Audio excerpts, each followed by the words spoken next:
How narcissistic is this man? At the party, it was the first time the women saw such a handsome man. They couldn't help but steal a few more glances. When the man noticed, he walked towards them. The women immediately got excited, thinking he was going to come over and talk to them. But the next second, he completely ignored them, walking straight through the middle, heading directly to the mirror, admiring his own stunning looks. The women looked disappointed. This man's name is Lee Ying-jun. He's the CEO of a listed company. Except for his secretary, he almost never lets other women get close. Every day when he goes to work, there are dozens of employees following him. He's as impressive as he wants to be. After every meeting, all employees must stand and watch him leave. Only after he leaves can they sit down. But this seemingly perfect man has one flaw that's hard to accept. He's too narcissistic. Even at the party, he suddenly runs to look in the mirror. Secretary Jean tried to remind him, but he told her not to disturb his enjoyment.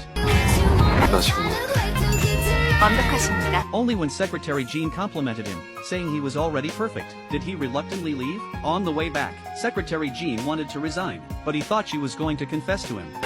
저 이제 그만두려고요. In the end, he gave her an awkward look. That evening, Lee Ying-jun tossed and turned in bed, unable to sleep. He couldn't understand why his secretary of 10 years would suddenly resign. The next morning, he immediately called Secretary Jean to the office and asked her the reason for resigning. However, Secretary Jean just smiled and said nothing, only saying it was for personal reasons. To figure out why Secretary Jean resigned, he asked his friend for help. His friend said there are only two reasons why employees leave. One is because they're mistreated at work. The other is because they're not paid enough. Lee Ying-jun seemed to understand something. He immediately found Secretary Jean and offered to promote and raise her salary. He even offered to buy her a car and a house if necessary. He just hoped she wouldn't resign. However, Secretary Jean said she had already made up her mind. Lee Ying-jun went to his friend again and said that Secretary Jean had worked with him for 10 years. How could she just leave like that? His friend was also puzzled and asked what had happened the day she resigned. Lee Ying-jun thought carefully. That day, because of a work engagement, he asked Secretary Jean to help buy flowers for Ji Yuan.